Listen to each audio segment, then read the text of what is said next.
सकारात्मक परिवर्तन में आप सभी का स्वागत है। अगर आपने ज्ञानमाला के भाग 1 और भाग 2 नहीं देखा है अभी तक, तो पहले जाकर उन्हें देखें। तो आज की शुरुआत हम 46वीं बात से करेंगे जो श्री कृष्ण ने अर्जुन से कही। 46वीं बात, हे अर्जुन, जो नर नंगा होकर जल में उतरे तो वह अपवित्र रहे और सुकर्म निष्फल हो जाएं। 47वीं बात, हे अर्जुन, जो मनुष्य मन को रोक के एकचित हो प्रीति भाव से कथा श्रवण करते हैं सो बैकुंठ से नाना प्रकार का सुख पाते हैं। 48वीं बात, हे अर्जुन, जो मनुष्य किसी की धरी हुई वस्तु को अपने अधिकार में कर मुकर जाए तो अनंत काल नरक में जाकर दुख भोगे और उसकी स्त्री बांझ होती है।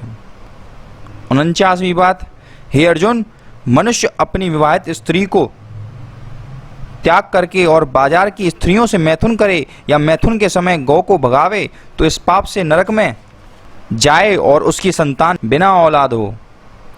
50वीं बात, हे अर्जुन, जिस समय कर्जदार के घर लेनदार आके अपने रुपए का तगादा करे और क्रोधवश सौगंध खाके द्वार से चला जाए, उस समय कर्जदार यदि अन्न जल करे तो वह महादोष है, वह जन्म भर दरिद्र और विपत्ति में रहता है। 51वीं बात, हे अर्जुन, जो मनुष्य अपने कुटुंब या नातेदार की बुराई करे तो इस पाप के कारण पुत्र का मुख भी नहीं देख पाता। 52वीं बात, हे अर्जुन, जो पुरुष अपने मुंह से अपनी बड़ाई करे औरों से अपनी स्तुति सुन के प्रसन्न हो तो अंत समय तक दुख पाता है। 53वीं बात, हे अर्जुन, जो बाग के वृक्षों को काटे या ताल पोखर माटी से पाटे और कोई मना करे तो ध्यान न देवे तो वह इस पाप से नरक में जाए और मुक्ति न पावे। 54वीं बात, हे पार्थ, जो मनुष्य बैल या घोड़े को बधिया करे तो संतान सुख न देखे और अगले जन्म में हिजड़ा होवे और बड़ों के सुकृत से आप हिजड़ा न हो तो उसके पुत्र नपुंसक हों, दरिद्र हों, क्योंकि इसके समान और कोई पाप नहीं। हे पार्थ, रुपए के बदले किसी की धरती अपने कब्जे में लावे तो इस पाप के कारण अंधा हो और संतान सुख न पावे और जवान होकर मर जाए। 56वीं बात, हे पार्थ, पिता बड़े भाई और जो आयु में बड़े हैं उन्हें खोटा वचन बोले तो महापाप है। 57वीं बात, हे अर्जुन, जो नर चरती गाय जंगल में भगावे तो मुक्ति न पावे और निपुत्री रहे। 58वीं बात, हे अर्जुन, जो पुरुष अपने स्वामी या पिता के संग युद्ध को जाए और कायरता से उन्हें छोड़ भागे तो इस पाप से सब शरीर गल जाता है। 59वीं बात, हे अर्जुन, जिस पुरुष ने अपनी उम्र में श्री गंगा जी या किसी तीर्थ में स्नान नहीं किया तो उस मनुष्य का जीवन इस संसार में ढोर के समान है। इसलिए कम से कम एक बार परिवार सहित तीर्थ स्थान जाकर पुण्य करे और अश्वमेध यज्ञ का फल पावे और उससे पुरुष सदा सुखी रहता है। यह सुन अर्जुन ने प्रश्न किया कि हे जगदीश, जिसको धन की कमी से तीर्थ में परिवार सहित स्नान न प्राप्त हो सके तो उसका क्या कर्तव्य है? श्री कृष्ण ने कहा, जब पूर्णमासी या संक्रांति या पुण्य व्यतिपात सिद्ध योग हो या अमावस्या के दिन नदी या तालाब पर कुएं या घर में स्नान कर जो कुछ श्रद्धा से होवे पुण्य करे तो पिछले पापों से मुक्ति पाके बैकुंठ पावे।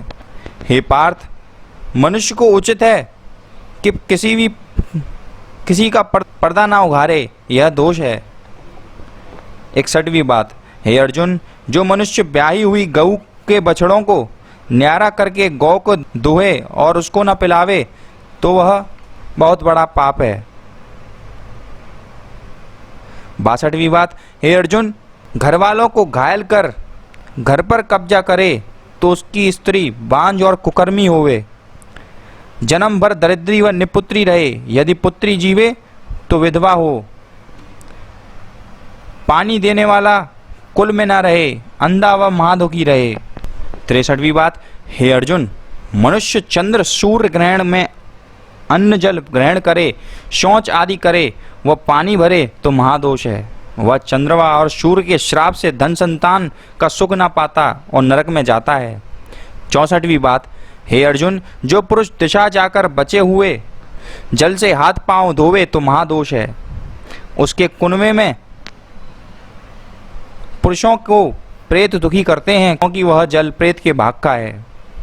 65वीं बात, हे अर्जुन, जिस आदमी के संतान नहीं उसका जीवन संसार में तुच्छ है।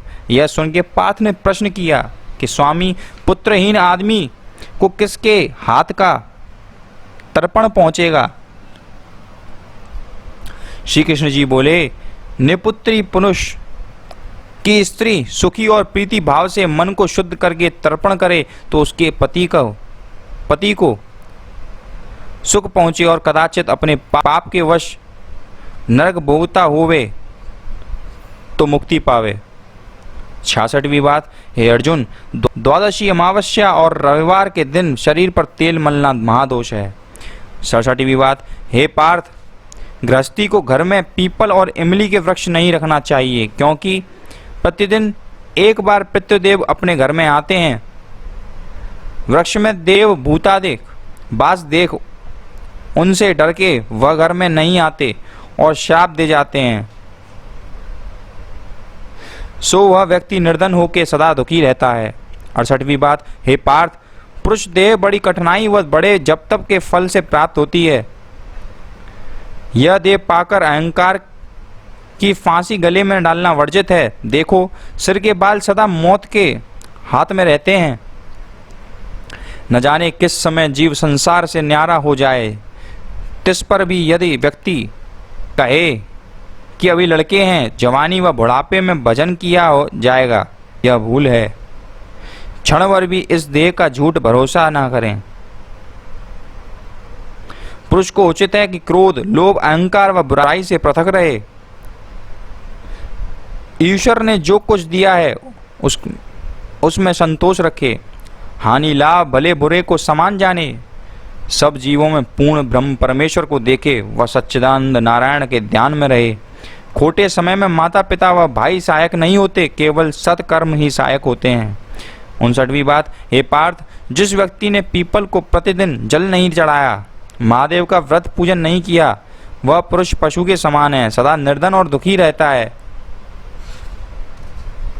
यह सुन पार्थ ने प्रश्न किया कि हे वासुदेव, किसी को नित्य पूजन नहीं प्राप्त हो सके तो क्या करे? श्री कृष्ण जी ने कहा, शनिवार को पीपल की जड़ तनों में विष्णु, शाखा में महादेव और सब तीर्थों में पीपल का पूजन करना उत्तम है। जो आदमी हर शनिवार को नियम के पीपल का पूजन श्रद्धा भक्ति से करे और उसी पीपल के नीचे किसी दरिद्र या भूखे को भोजन कराए तो पुण्य से देवता का आशीर्वाद पाता है। उसकी स्त्री भी इस रीति से महादेव का प्रीति सहित भोजन करे तो वह पुण्य हो लिखने में नहीं आता। ये वार्ता सुन के प्रसन्नता से हाथ जोड़ के पार्थ बोले, हे महाराज, इसके सुनने से बड़ा आनंद होता है। श्री कृष्ण ने कहा, हे अर्जुन, यह पुनीत वार्ता वेदों का सार तेरे आगे कही, अब और कहता हूँ, चित्त लगा के सुनो। हे पार्थ, जो पुरुष स्नान करके गूलर महुए के पेड़ तले जाए तो स्नान का चौथाई फल वृक्ष को मिले। यह सुन के अर्जुन ने कारण पूछा। श्री कृष्ण जी ने कहा, नरसिंह अवतार ने हिरण्यकश्यप दैत्य के पेट को नखों से फाड़ डाला था। तब नरसिंह के नखों में ज्वाला उठी तो वह महुए व गूलरों के वृक्ष ही दृष्टि पड़े। दोनों पंजे वृक्ष लगाने से नाखूनों की ज्वाला मिट गई। उस समय नरसिंह जी ने कृपा दृष्टि से उनको बताया कि जो स्नान करके तेरे नीचे आवेगा उसके स्नान का चौथाई फल तुम्हें मिलेगा। अर्जुन ने प्रश्न किया, हे स्वामी, जो आदमी भूल से उसके नीचे चला जावे तो क्या करे? श्री कृष्ण जी ने कहा कि 3 बार नरसिंह जी का नाम लेवे तो वृक्ष का फल नहीं पहुंचता। 70वीं बात, हे अर्जुन, स्नान करके चारपाई पर बैठने से वे बाहर जाके किसी से मिलाप करने से स्नान का फल जाता रहता है।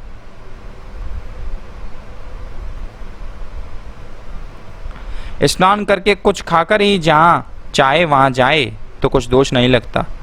हे अर्जुन, आम के वृक्ष तथा बागों के अन्य वृक्ष काटना ब्रह्म हत्या के समान है। बाग लगाने का पुण्य 1000 यज्ञ के समान है।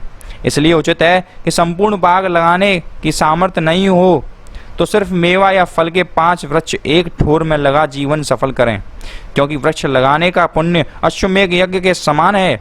जब मेघ बरसता है तो उन वृक्षों के पत्तों से जल की बूंदें पृथ्वी पर पड़ती हैं, उसका बड़ा पुण्य है। इस पुण्य की महिमा लिखने में नहीं आती है। जो प्राणी 5 वृक्ष लगावे वह वैकुंठ में वास पावे। 72वीं बात, हे पार्थ, जो आदमी तुलसी का वृक्ष अपने घर में रखे और प्रतिदिन स्नान करके जल से सींचे, चंदन अक्षत पुष्पों से पूजन करे, रात में दीपक जलावे, तो उसके घर में भूत नहीं आते, लक्ष्मी का प्रकाश रहता है, जो अश्वमेघ यज्ञ के समान फलदायक है। जो कदाचित नित्य नहीं तो कार्तिक व अगहन में प्रतिदिन पूजन करे, वह आंवले के वृक्ष तले जाकर ब्राह्मण भोजन करावे, उसे अश्वमेघ यज्ञ के समान फल प्राप्त होता है, परंतु आदित्यवार को आंवला न पूजे।